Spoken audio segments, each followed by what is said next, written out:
Africa's richest man, Aliko Dangote, says he needs 38 visas to travel within the continent, while many European passport holders require no visa for the majority of these countries. Why is it that countries treat these two types of citizens so differently, and why is it that African nations effectively devalue each other's passports in the process? A similar question could be asked and answered by considering what would happen if a new country was to go independent from an existing one. Say California leaves the United States, would its citizens be dual citizens because they were born in both California and the United States of America? This is an interesting question and raises the big one about how passports even work, and that is something I wanted to address in today's second channel video. Hello, I'm Toycat, and what even is a passport anyway?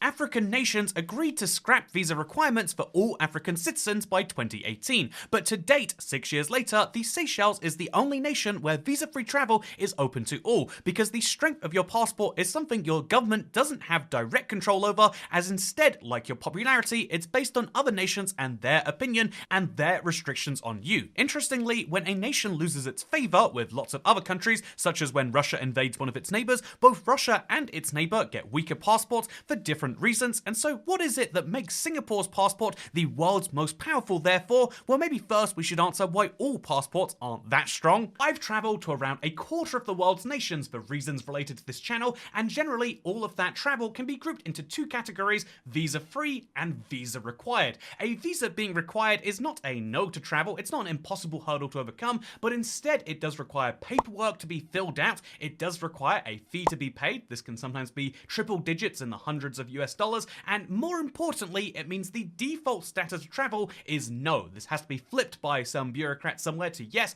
versus the opposite is true for visa-free travel, where unless you've committed a crime or unless you've done something horrifically wrong or you tick a box somewhere that says I am a terrorist, you are generally allowed free access to countries where you have visa-free travel if you have the corresponding passport, and so this is how we measure the strength of passports. However, what's interesting about this is the fact that if we take a glance at the world map, you can see that some countries which border each other have vastly different policies on each other. If you want to go from the United States to Mexico for travel reasons, then you can go in visa-free. You just gotta fill in a form when you get there, whereas the opposite is true. Mexicans do require a visa for the United States. This is a very interesting case and might make you immediately think, that's an unfair deal, but actually both countries have a reason for the deal they have. There is no legal reason that Mexico can't start requiring visas for the United States, and no legal reason why the United States couldn't let in Mexican tourists and the numbers that they felt like coming, and those reasons come down to risk and profit. Simply put, there is a lot of profit to be had in tourists coming into your country. Trust me when I say that Mexico knows that more than anyone else, but also there is a little element of risk. This is something that is very subjective. I mean, is a crime committed by a foreigner any worse than one committed by your own citizens?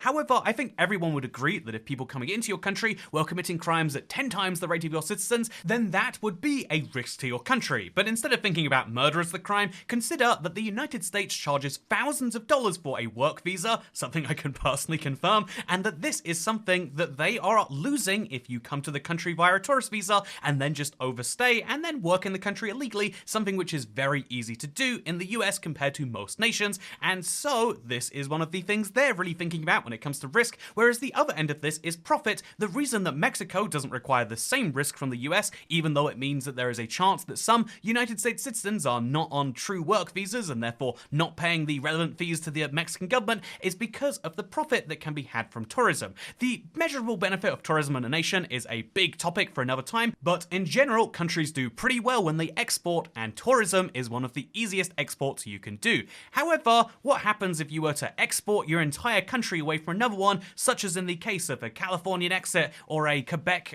leaving of Canada? Well, this is an interesting case of losing a passport.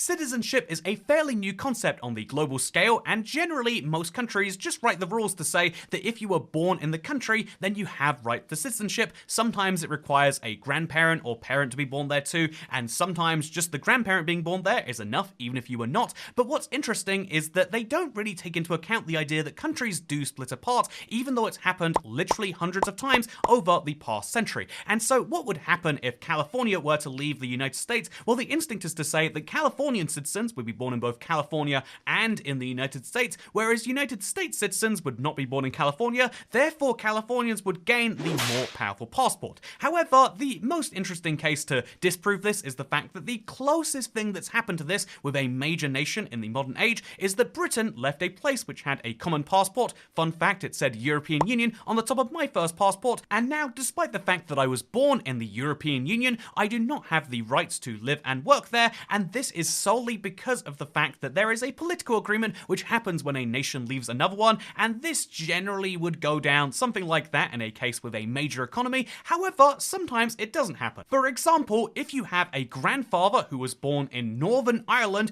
this part of the island used to be part of Ireland, and Ireland is still kind of salty about it. They didn't really agree that it should be part of the UK, and so if you are born in this part of the United Kingdom, or as Ireland might say, this part of Ireland, you are entitled to Irish citizenship, despite the fact that whichever descendant was living there might not have had it, and this is the case for me in case you're curious. I have filed my application, and soon I'll be getting a brand new passport, and this one will technically be more powerful than my existing one, because there are passport powers. If you've ever seen an article like this one, you might question how it is that they ever come up with power rankings for passports, like how do you determine the power of one versus another, and the answer is these come from passport aggregators. Usually it's Henley and Partners, this is the more formal of the two, but there is also ones like Passport Index, which will let you look at any passport in the world, so I can say, okay, let's look at the Irish passport right here, and see not only what it looks like, but how many destinations it allows you access to. The mobility score for an Irish passport is 176, while the mobility ranking for a British passport, which is somewhere in the blue down here, is 174, which is 2 lower. It's honestly, mine isn't blue. It's weird that this passport looks so different to mine. But interestingly, you can see that that makes it lower ranked in the world. So the way that Passport Index does their rankings is they work out how many places require a visa. Because when somewhere's visa free, you walk in, obviously that's mobility. You can just go anywhere, anytime. And visa on arrival is included in Henley and Partners. It's just fully included as access. But the idea of visa on arrival is that, yeah, you need a visa technically, but if they'll give it to you when you get there, it's nothing more than a fee. Going to Indonesia requires paying that fee, but you do it as soon as you arrive. It's in effect a tourist tax, and taxes aren't visas in a way, whereas going to North Korea requires a lot of advanced approval. The same is true for Russia, for me in the UK. The same is true for China, for most citizens of the world. Going to lots of places can be very hard. And so you can see that the most powerful passport by that access is the UAE, and the least powerful passport all the way down at 93 is Syria, where 159 countries say, yeah, you'll need a visa in advance, let us know why you're coming, and maybe we'll let you in. And interestingly, you can see at the bottom of this list are lots of states which have failed or failing governments, like Somalia and Yemen, and there's lots of examples of countries like that here. Some of these are on here, I imagine, like North Korea, because they don't have great relations with the world and haven't really ever desired them. But there are lots of countries which are clearly on the end of, like, yes, people look at these countries and would say, we don't have a decent contact with your government. If one of your citizens does something wrong or needs to be deported, we're not sure you would go through the effort because you currently don't really have a government, and that is a problem for many people. Looking at the Henley and Partners list, the very bottom would back this one up too. Interestingly, you can see that they put Afghanistan at the bottom of theirs with 28 access versus 29 for Syria. But again, actually, let's look at those 28 destinations. You can travel to Albania, but it's an e-visa, Algeria, some parts of South America and the Caribbean, but otherwise, oh no, these are X's, sorry, my bad. You can't go to Albania with the e-visa.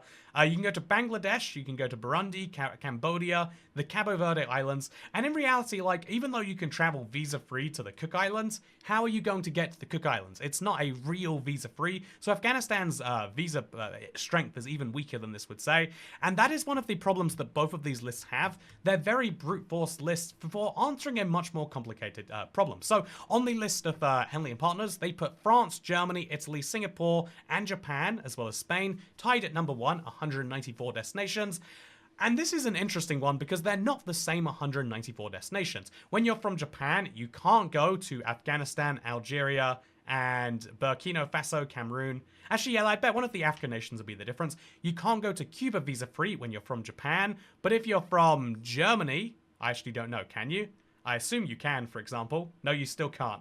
And also there's a lot of other ones which are on the same. The lists don't perfectly line up, and that does create some interesting differences between how you actually get the power from each of these. So yeah, France, Germany, Italy are the most powerful, but you might be happier with a Polish passport, not least because the other big thing that this is missing out on is that a US passport is only number 6, but it gives you one of the most crucial things, which is access to the US. Sure, technically speaking, a Spanish passport allows you to enter the United States, but the most powerful passport right, you could argue beyond just the ability to go somewhere, is the ability to potentially work there, or live there, or have extended access, because all of these visa-free access points are for 3 or for 6 months. If you want a year, you might require a full visa, or you can replace that with a passport. And so the real interesting question is, where would you most want to have that access? The most powerful passport in the world on an objective sense is going to be found in one of these rankings, sure, that there's no doubt about that, but the most powerful passport in the world to you is the one that gives you access.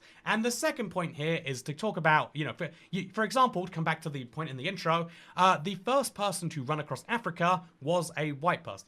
He was British, if I'm not mistaken, and a lot of people looked at that and said, man, that is crazy that the first person to do that's from the UK. And people say, well, Africans would do it, but they literally cannot access each other's countries. This is a case of Western imperialism. The UK is forcing, and it's like, no. The reason that you don't require a visa for the countries that he's decided to go through on his journey, but you do otherwise, is because African countries are choosing to have restrictions on each other. And it's kind of like, having restrictions on countries, having a stronger visa is one of those things where you can't just ask for it. I know. It reminds me of how some millionaires and billionaires say, tax us more. We really want you to tax us. But in reality, you can actually, at any time you want to, pay more taxes. They're actually saying tax other people with that one. They want you to tax everyone more. And so what they're saying, or rather, make wealth taxes for everyone, you might say. And so what you're actually saying when with this is like, well, it's not that African countries can't grant each other visa-free access. They're choosing not to do so. It might be reciprocity, like Algeria won't grant visas to people from Burkina Faso because Burkina Faso doesn't grant visa-free travel to Algeria. But whatever the reason is, it's something you can freely do anytime you want. And if you're not willing to do it for reciprocity reasons, then, swallow your pride. Do it anyway is my bad advice, if nothing else, because that is one of the things that leads to Europe having some of the strongest passports in the world, which is ultimately why I would say that, I hate to say this, I can't use France, that's why I would say that a Spanish passport is more powerful than a UAE passport, because a UAE passport, technically, according to this list, but not this one where the UAE is all the way down at 11th, by the way. But even whichever way you want to see the actual number, the actual access to countries goes beyond visa and visa-free. Paying a fee to access somewhere still is a bummer. It's worse than free. And you have to pay, for example, people from Europe have to pay to access the United States. Canadians do not. There's a lot of weird, I imagine Mexicans don't have to as well. There are so many odd cases of things like this that mean that this is, even this beautiful, look, they're called Henley and Partners. They've got a IATA logo, but it's still not the perfect way to actually do these rankings. With that said, I hope you all enjoyed this video. Hope you found it interesting. I've been trying to do a little bit more of a hybrid between the Toucat map style and the animations, and I hope that you found it fun in that way. And if you have, let me know. And if you haven't, then run across Africa, because that's what I'd like you to do at this point. If you've enjoyed this video, consider supporting the channel over at Patreon. It is how we get the high budget for graphics like this. Look, I'm going to move across Africa right now. Oh, look, it's me. I'm in Africa. Oh, I'm over here now. Oh, no, I can't do it. The green screen's not big enough. Okay, goodbye. Don't care.